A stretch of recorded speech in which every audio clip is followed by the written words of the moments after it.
Ok, buenas tardes. Les saluda Alfonso Chan nuevamente. Eh, Hoy día vamos a arrancar con las sesiones propiamente dichas. Vamos a iniciar con la unidad 1 del curso Finanzas Corporativas, según nuestro sílabus, que está por acá. Okay. Hoy día vamos a ver lo que es la introducción al entorno riesgo-retorno, ¿okay? Todo lo que es riesgo rendimiento de activos financieros, ¿sí? Esta unidad nos va a tomar las sesiones 1 y 2, ¿okay? Incluyendo la parte teórica y práctica, ¿sí? Y vamos a hacer una introducción a lo que sería la teoría de portafolio también, para continuar la próxima semana. ¿Correcto? Ustedes, alumnos, van a encontrar ese archivo también en sus aulas virtuales, ¿okay? Donde acá está seteado, ¿no? Las clases que correspondan, las sesiones introductorias, sesión 1, 2, 3, 4, dependiendo de lo que corresponde, ¿cierto? Y bueno, acá está la numeración de la semana, el índice de la semana, ¿no? Entonces acá vamos a encontrar cuándo les tocaría su práctica, ¿correcto? En qué semana, según el calendario académico. El parcial, que está por junio, ¿correcto? Nuevas sesiones. La tercera práctica. La cuarta, que serían las exposiciones, y así. ¿Ok? Entonces, este calendario está de acuerdo a lo que serían el calendario académico de la facultad misma. ¿Ok? Entonces, con esto en mente, pasamos a la clase de hoy día. ¿Ok? Esta es una sesión asincrónica, con lo cual, digamos, como norma, vamos a tener estas sesiones colgadas en el aula virtual y a través de una herramienta que se llama Edpass, van a ver que para pasar los videos van a tener que realizar ciertas actividades, como puede ser un cuestionario, una pregunta, puede ser de pregunta abierta, puede ser pregunta de alternativas, ¿correcto? Hasta que si ustedes se involucren con esta mecánica, vamos a hacer que los intentos sean múltiples, ¿correcto? Sin embargo, más adelante vamos a ir poniéndoles puntaje a esas quizzes que se te puede decir, ¿no? Quizzes o tests, ¿no? Que un poco tienen el objetivo de un poco medir el avance en función de digamos, de lo que ustedes están siguiendo en las clases asincrónicas, ¿correcto? Y van a darme feedback a mí acerca de sus respuestas y su número de intentos. Entonces va a ser una forma también de medir el trabajo que están ustedes realizando a nivel de las sesiones asincrónicas. ¿Ok? Sin más preámbulo, estimo que esta sesión debe tomar no más de 30 minutos, digamos en promedio 10 minutos por, por subsección, ¿no?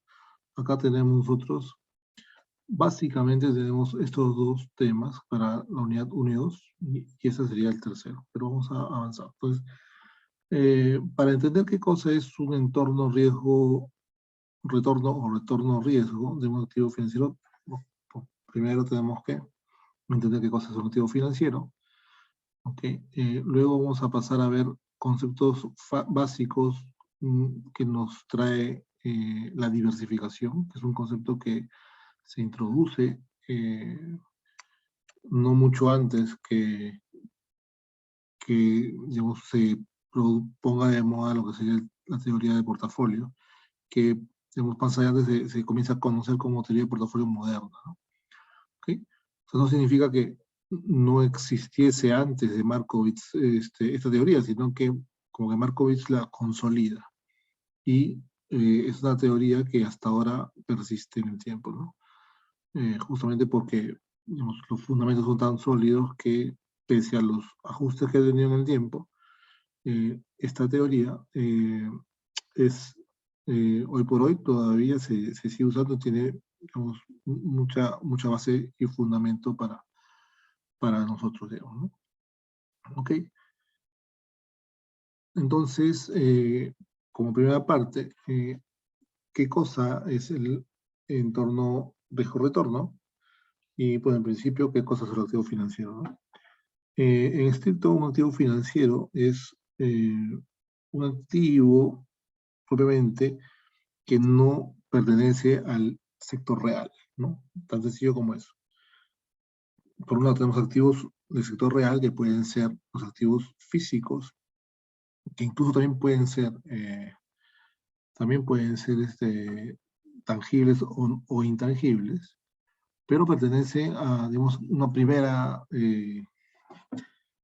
instancia, que sería el mundo digamos, de la materialidad, ¿correcto?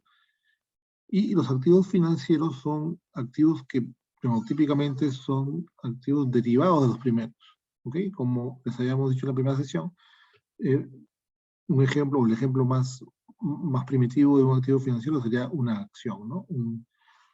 Un share, ¿no? Un activo que representa una proporción de titularidad sobre un patrimonio. Y dada la naturaleza de su transabilidad, es justamente que, digamos, se desprende tiene cierta dimensión, recorre una cierta dimensión que lo hace un activo transable, desprendiéndose incluso de la parte, digamos, de la materialidad. Entonces, con lo cual, se da inicio o se genera todo un mercado que se conoce como los mercados financieros, ¿no? Entonces, los mercados financieros vamos a transar distintos tipos de activos.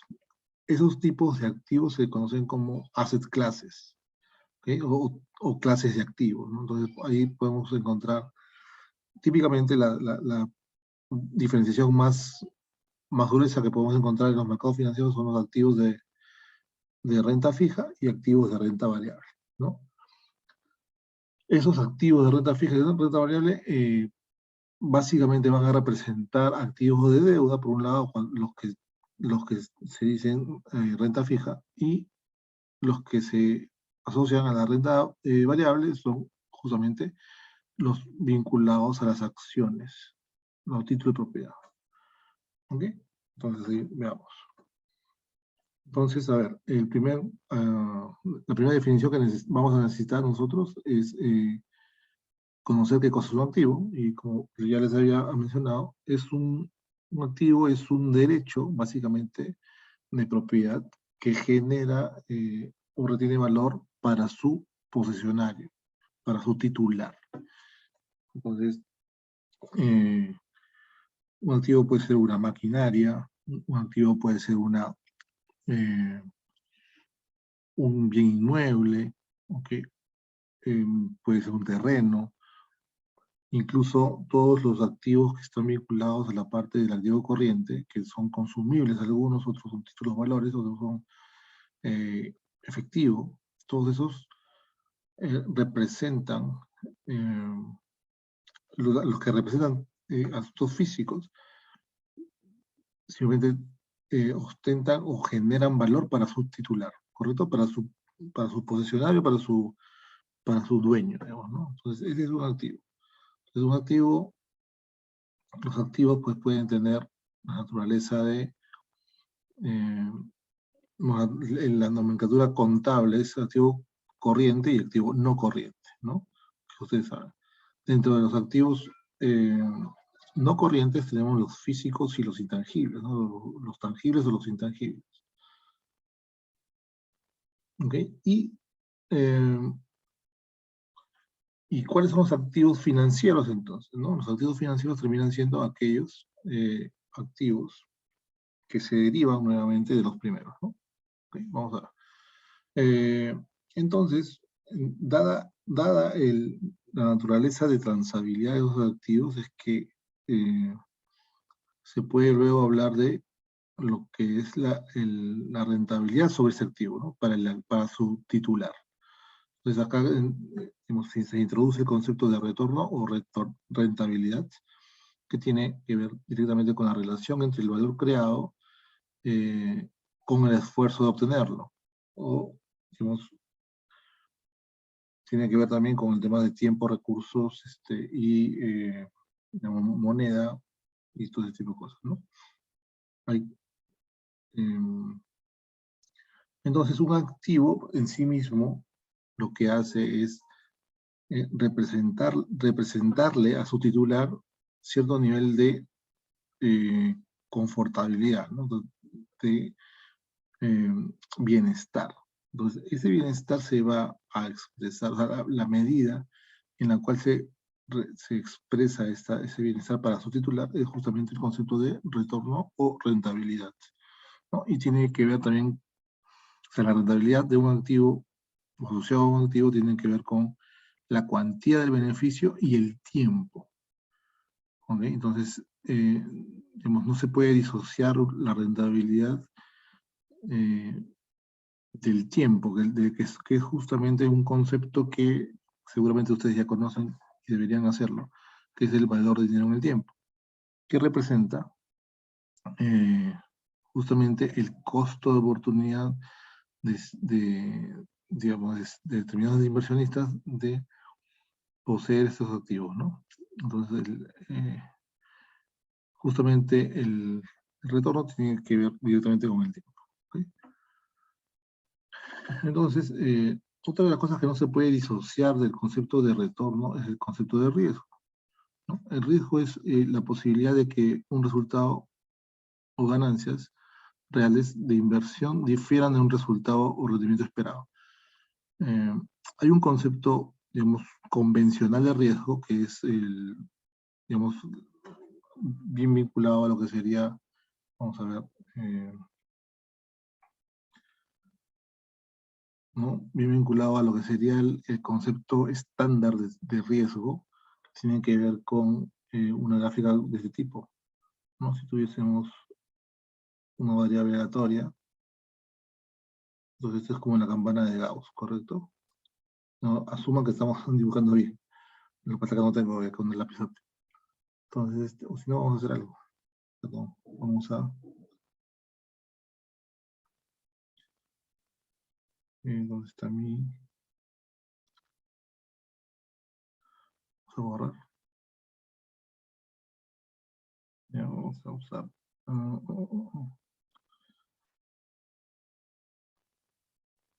Ok, entonces, lo que sería...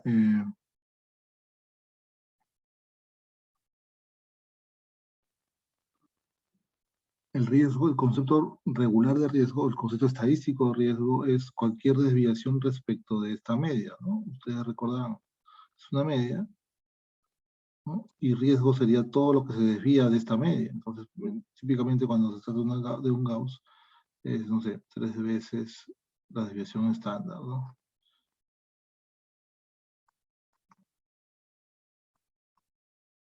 ¿No? Por estadística que ustedes ya han llevado, ¿no? Son un sigma de estos. Entonces, ese es el concepto típico de riesgo. Cualquier cosa que se desvíe de esta media se considera riesgo.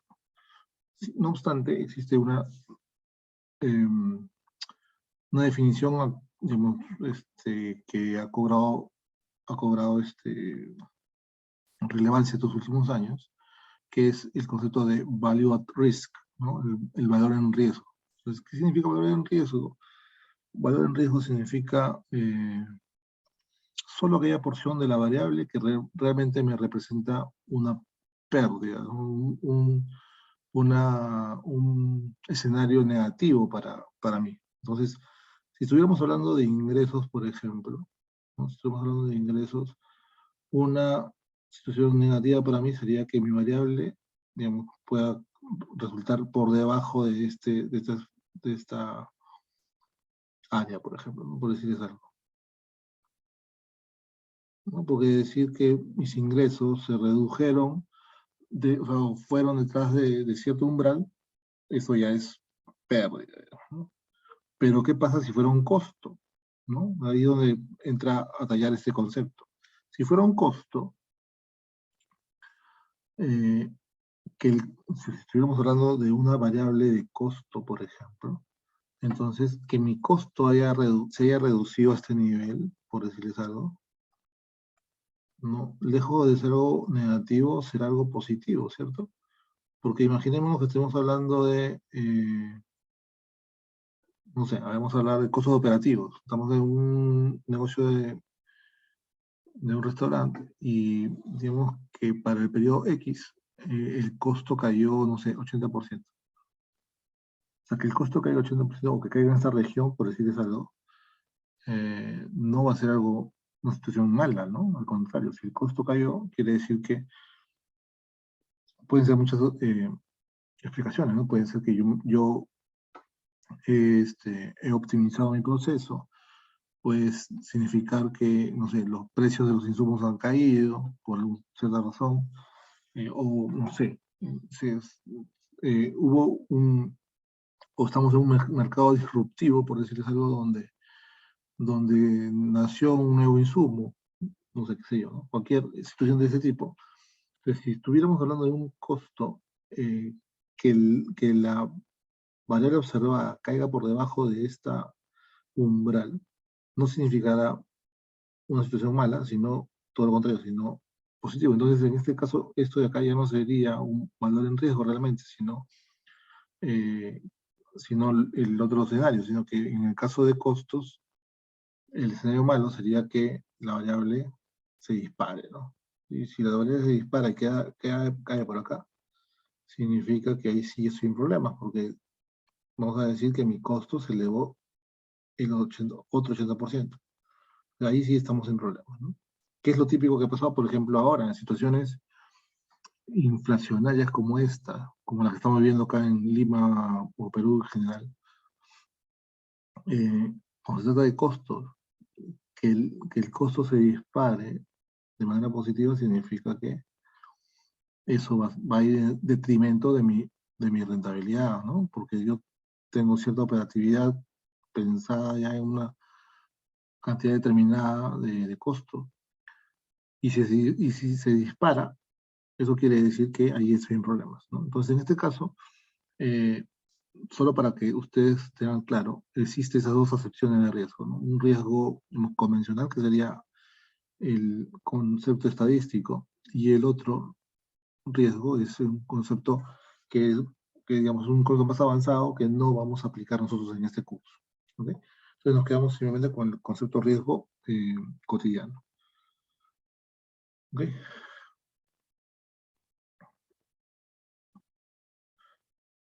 Vamos a desactivar esto.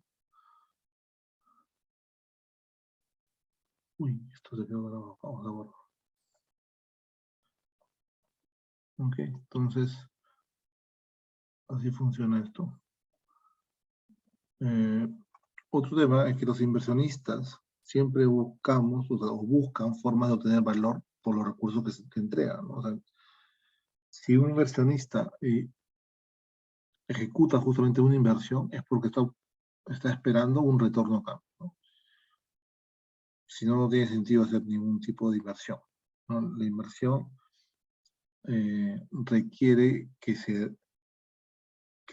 o sea, las inversiones requieren que tengan una recompensa. Esa recompensa se conoce como el retorno, ¿no?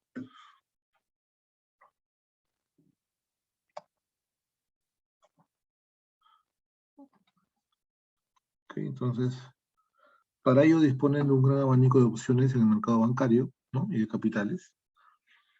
Entonces, creo que ya la semana pasada explicamos cuál era la diferencia entre un mercado bancario y capitales. Pero bueno, si no, podemos hacer una paréntesis pequeño. El mercado bancario, el mercado de dinero, es básicamente un mercado de corto plazo, ¿ok? Donde básicamente los productos o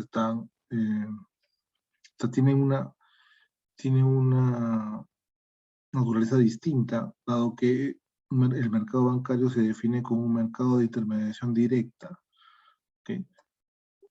Donde digamos, el agente bancario o lo que se conoce como institución financiera, o la IFIS,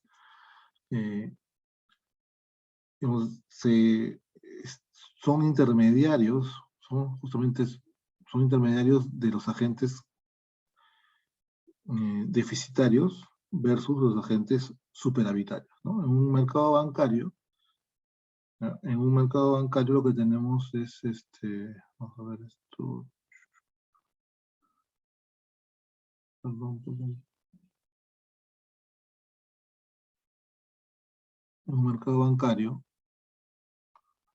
tenemos al banco al centro de la operación, donde tenemos al agente superavitario que entrega los recursos del banco, ¿ok? Por una promesa de un retorno, que en este caso sería un interés pasivo, ¿ok? Entonces, esa operación donde el superavitario entrega su dinero en forma de depósito al banco, tiene como objetivo el retorno de ese dinero en forma de un interés pasivo, ¿correcto? Mientras que el banco después se da la vuelta, digamos, busca o lo buscan al banco un agente deficitario, ¿no?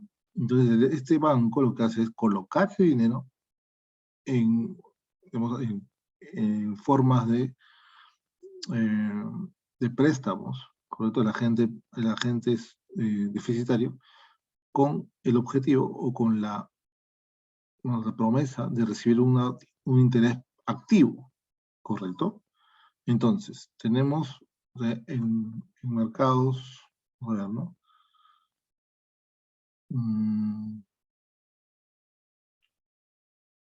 Vamos a hablar una pizarrita.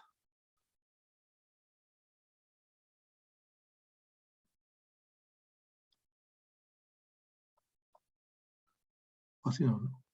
Acá tenemos un banco y acá tenemos el agente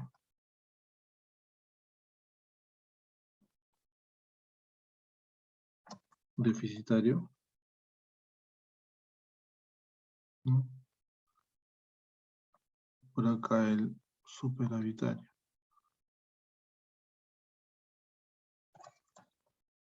Superavitario.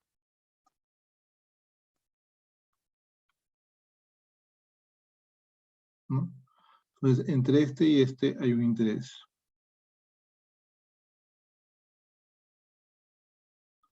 ¿No? Entre este y este le entrega dinero, ¿no? Con la promesa de un interés. Así. Acá se llama interés pasivo.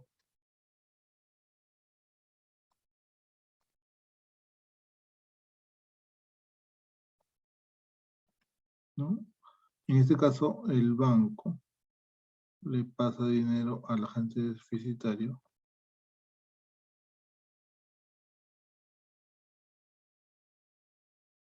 con la promesa de que este agente le entregue un interés activo. O mejor, bueno, interés activo, ¿no? Recuerdo que este mercado bancario se conoce como intermediación directa, porque intervienen en la operación, en las operaciones, de manera totalmente directa, ¿no? Trabajamos al banco.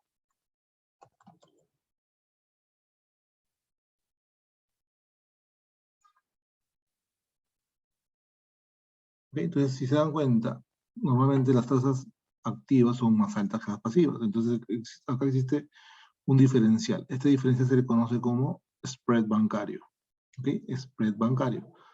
Y es justamente, digamos, en teoría, ¿no? Porque no es necesariamente, debería ser, o sea, la fuente principal de ingresos de un banco, ¿no? Aunque el banco tiene múltiples productos, así que no necesariamente es la primera o la principal, pero en teoría el negocio bancario es ese, ¿no? Es hacer justamente el spread, o sea, el diferencial, es como un comercializador, ¿no? Vendes caro y compras, o sea, deberías vender caro y comprando barato, ¿no? Entonces, este es igual, ¿no?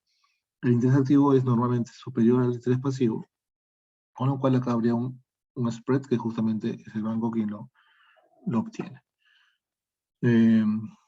Bueno, después podríamos hablar acerca de la estructura de pricing, de cómo, o sea, cómo es que un banco hace pricing para hacer sus productos, pero, y a raíz de esto es que, digamos, digamos, hay muchos entornos donde se aprovecha este desconocimiento para decir los bancos son malos o los capitalistas son malos, y que me cobran un spread bancario, o sea, que lo que pagan es muy poquito, o sea, un 3% versus lo que cobran, que puede ser, no sé, un rango de 20% para arriba, por decirles algo, ¿no? Recordemos que estos mercado bancario, y en general los mercados financieros son regulados, ¿ok? Entonces, el bancario está regulado por la SBS, mientras que el mercado de capitales, por otro lado, el mercado de capitales, ¿quién lo...? Perdón, voy a salir de acá. Primero voy a borrar. Ahí está, se borró. Entonces, les decía que el mercado de capitales está regulado por la la SMB. ¿No? O sea, existe regulación tanto para el mercado bancario por la SBS como el mercado de capitales por la SMB. ¿Ok? Entonces, el mercado de capitales, a diferencia de este mercado que es intermediado, perdón, en el mercado de capitales, el mercado existe exactamente igual, solamente que no está el banco. Pero sí existen, digamos, empresas satélites, o sea, empresas que son colaterales, se puede decir, ¿no?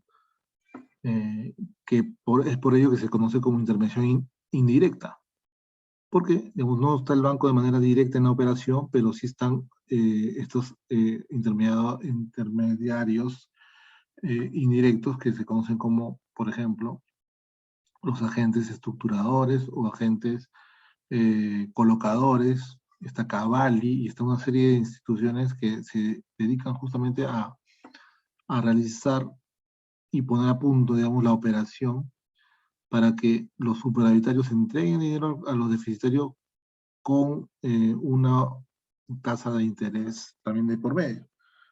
Y estos van, digamos, y esas operaciones, de estas entidades que les digo, que les menciono, cobran una suerte se conoce como fee, pero no cobran el interés, cobran un fee, es como decir unas comisiones por hacerlo, por llevar a cabo la operación, ¿no? Entonces ahí están las SAPs típicamente, o sea, en el mercado de capitales tenemos lo mismo, salvo que, como le digo,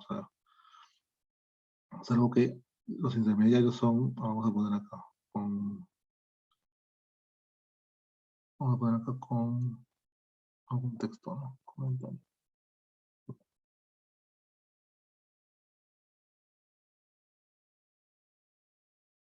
¿No? Los agentes intermediarios, en este caso, hacemos el texto.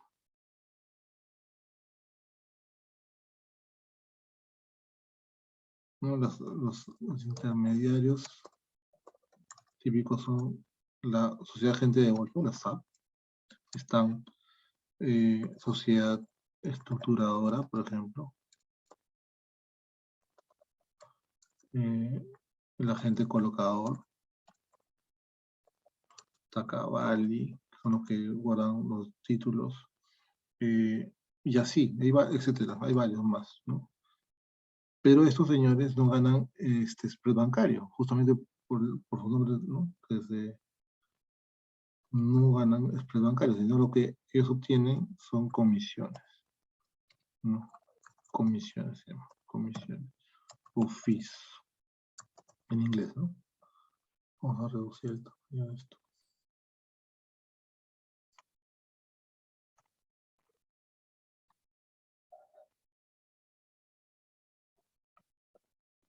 Ya, estos son, digamos, los agentes que están por acá en mercado de capitales.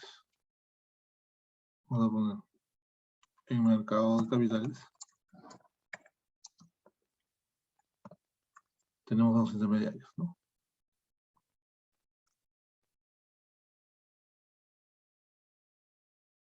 ¿Ok? Se fue. Está acá. Ok. Entonces, el mercado de capitales ofrece una cartera de inversiones más amplia. O sea, la diferencia a veces, justamente para hablar, ¿no? ¿Qué pasa con el mercado bancario? En el tema del mercado bancario, ¿no?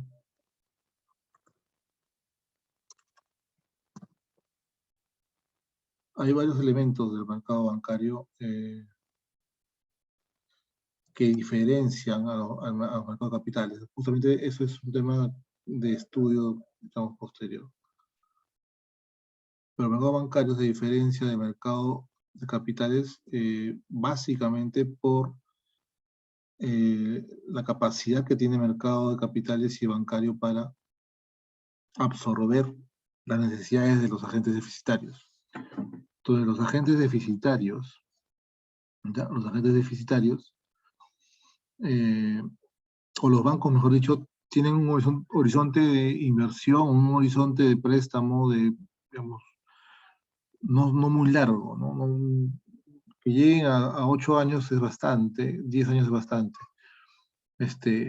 Típicamente los bancos, cuando ya son sofisticados, generan una firma alterna, una firma o una división al interior que se dedica a hacer estos préstamos un poco más sofisticados, más grandes, y eso se llama justamente la finanza estructurada, ¿correcto? Pero típicamente los bancos tienen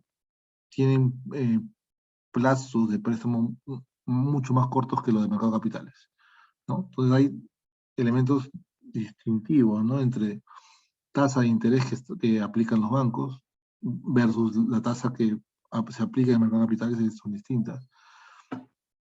Por los plazos que maneja el mercado de capitales, tasas son más altas, ¿no? Evidentemente. Esto seguramente ustedes debieron ya haber estudiado en FinCorp 1, que es la curva de rendimientos, ¿no? Eso también deberían saberlo. Entonces, ahí tenemos que en mercado de capitales las tasas son más altas, eh, ¿ok? Más altas, relativamente más altas, pero en realidad si tuviera que hacerlo los bancos serían mucho más caros, justamente porque el banco gana el spread. En cambio acá, al no haber banco, ¿no? Al no haber, vamos a poner acá, se dice pues, ¿no? Al no haber banco, teoría, no hay, vamos a poner otro color ya. Voy a borrar esto.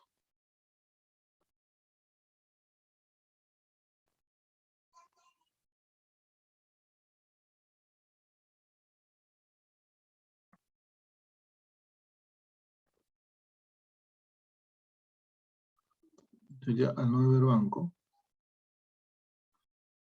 no necesitas pagar al intermediario, ¿no? Entonces, el agente supervisorio ofrece directamente al agente deficitario y justamente por eso es que existen las subastas en el mercado de capitales.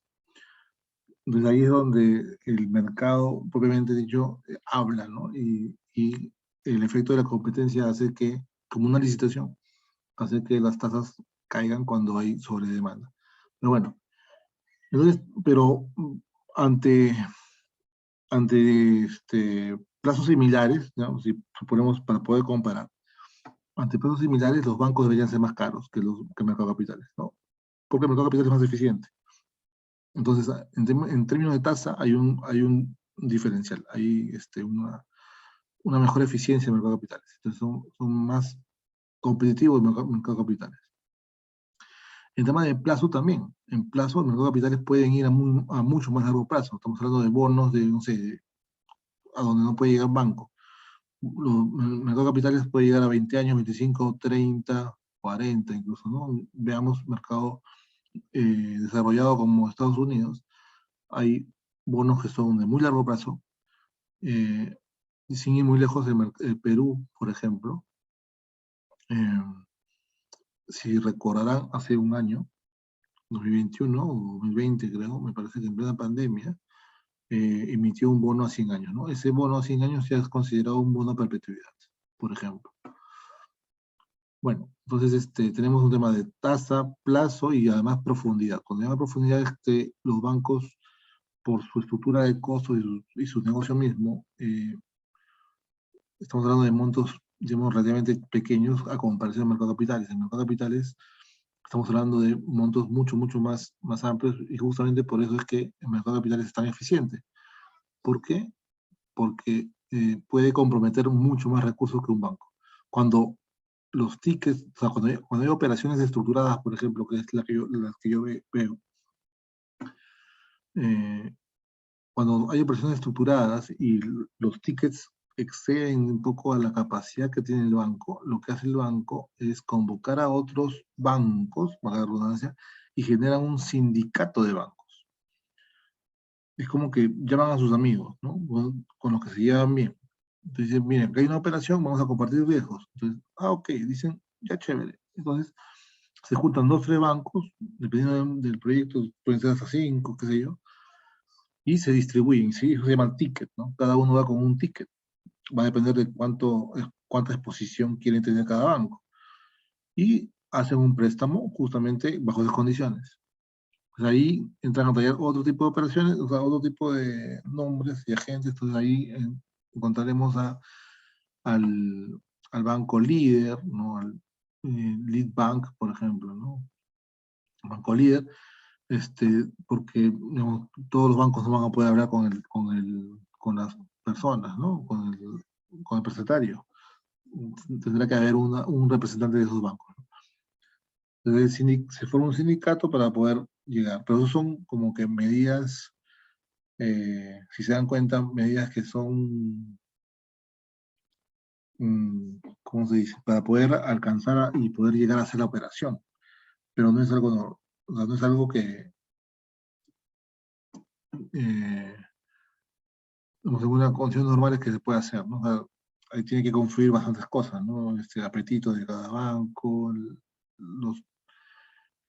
también decidir a qué tasa prestan también es otro tema, y así, ¿no?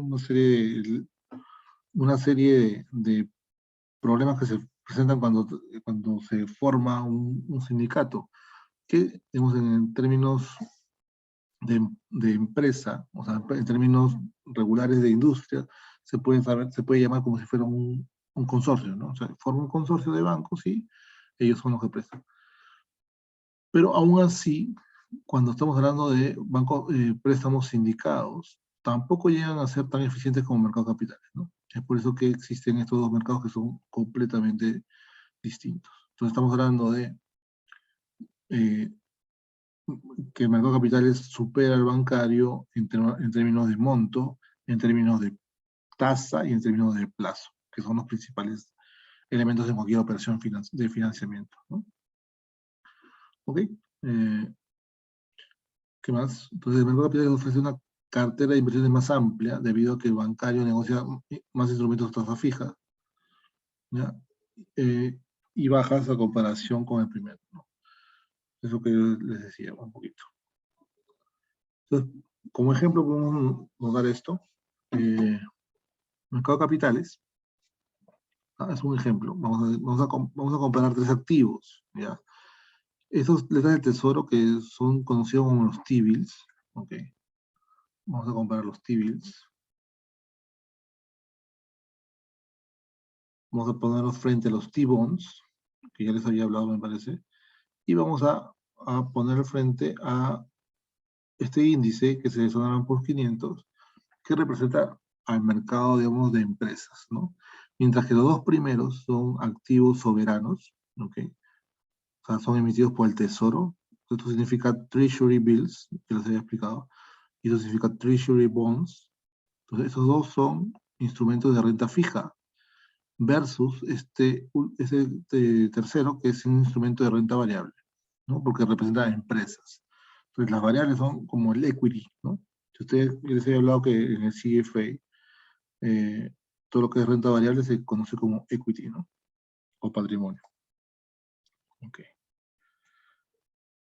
Entonces dice, veamos qué hubiera sucedido si hubiésemos invertido un dólar en el 2027 hasta el 2018, que fue donde saqué la data, ¿no?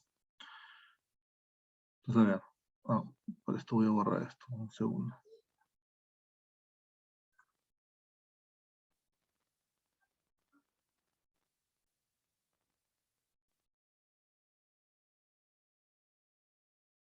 A ver, veamos acá. En términos nominales,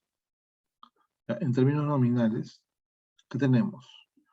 Este dólar, si hubiese invertido en el 27, ¿ya? Acá recordemos que acá hubo el crash, ¿no? En el 2029 hubo el crash y acá hubo un tema, ¿no? Pero bueno, al margen de eso, la línea punteada amarilla o naranja que ustedes pueden ver de repente es los bonos del Tesoro a 10 años, mientras que la línea morada son los bonos a 3 meses, o sea, menos de un año. Mientras que la línea punteada azul, que es, o representa justamente el índice de mercado, que sería el S&P 500, ¿no? O S&P 500. Noten una cosa que es importantísimo, la escala digamos, de esta gráfica es una escala logarítmica. ¿Ok? Quiere decir que ustedes conocen la escala logarítmica, ¿no? Entonces, quiere decir que, digamos, de aquí a acá, si lo pusiéramos en una escala regular, esto sería muy, muy empinado. ¿Está bien? Pero noten qué es lo importante acá, ¿no? Entonces, acá es ver cómo evolucionó esos tres tipos de activos. Son tres tipos de activos, ¿no? O sea, esto de acá, que es a 3 meses, representa pues un instrumento financiero muy, muy líquido. Son de 3 meses solamente, o sea, ni siquiera es un año. Son 3 meses casi, casi pensar en un instrumento, no sé, cuasi moneda, por decirlo así, ¿no? Mientras que otros son bonos de 10 años. Entonces, la lógica sí nos dice que los bonos de 10 años, o sea, al ser un instrumento de más largo plazo, tenemos riesgos mayores. Entonces, deberían representar mayor retorno. Ok, eso se corrobora, ¿no? Ok, pero lo que es superlativo es que los activos, o sea, las acciones, o sea, pese a que parten, digamos, de iguales condiciones desde que queremos invertir, vemos que al cabo de pocos años, o en unos cuantos años, se comienza a disparar, ¿no? A partir de, digamos, de los 50, se dispara y las acciones alcanzan pues índices muy muy altos a comparación de los demás instrumentos, pese a que también esos instrumentos también han ganado relevancia, ¿no? Ahora, eso en términos nominales, ¿qué pasa si o sea, deflactamos esta serie para poder ver efectos, no precios, sino efecto cantidad, ¿no? Que es lo que importa en economía? ¿Sí? ¿Estamos de acuerdo? Porque tenemos, o sea, si dejamos o comparamos en términos nominales, estamos introduciendo un elemento que sea distractor, que sería la inflación, ¿no? Entonces, si deflactamos, notamos algo interesantísimo también, ¿no? Veamos las dos gráficas. O sea, claro, con inflación casi llegas a el extremo superior, es 10.000, mientras que sin inflación estamos hablando de 1.000 solamente. Pero aún así, la dinámica no ha mutado. Vemos que al término de 2018 esta diferencia es sustancial, ¿no? Es sustancial. Entonces, ¿qué conclusiones podemos sacar acá? La rentabilidad varía dependiendo de los rendimientos de cada activo a largo plazo. Sí, pues ha variado durante todo el siglo. ¿Ok? La inflación destruyó parcialmente el valor creado, pues por supuesto, ¿no? Veamos la diferencia entre uno que la escala es 10.000, mientras el otro es solamente 1.000. Evidentemente la inflación genera o ha generado que el poder adquisitivo de estos dólares sean sustancialmente más pequeños, ¿no? ¿Ok? Veamos los por periodos, ¿ya? O sea, por tipo de activo, asset class. En términos reales, o nominales, perdón, el retorno durante todo el periodo es 3.43, ¿ok? Un rendimiento anual, anualizado. En términos reales, pasa de 3.43 a 0.46, nada más. ¿Ok? Entonces, acá hay prima, acá no hay prima. Prima de riesgo, rendimiento adicional versus letras de tesoro. O sea, ¿qué es lo que muestra esta columna? Esta columna muestra el diferencial entre estos instrumentos respecto de letras, ¿no? ¿Okay? Entonces, digamos, acá se va a considerar como que la letra de tesoro es el benchmark, ¿no? Estamos viendo, ¿no? Entonces, en términos reales, ¿ok? Entonces, ¿qué tenemos? Los bonos del gobierno del tesoro, o sea, a los 10 años, los T-bonds, respecto de la letra de tesoro, tienen una prima, se llama prima, o sea, una diferencia de 1.67. Mientras que las acciones comunes, o sea, el Standard & Poor's versus la letra de tesoro, es casi 8%. Entonces, ahí hay un tema, ¿no? Las letras de tesoro son de riesgo bajo, ¿no? ¿Por qué? Porque al ser civils, quiere decir que si ustedes invierten, o cualquiera invierte en estos instrumentos, a los 3 meses yo voy a retornar, o sea, me van a retornar, o el retorno que voy a obtener va a ser de este punto 46, ¿ok? Anualizado, ¿ok?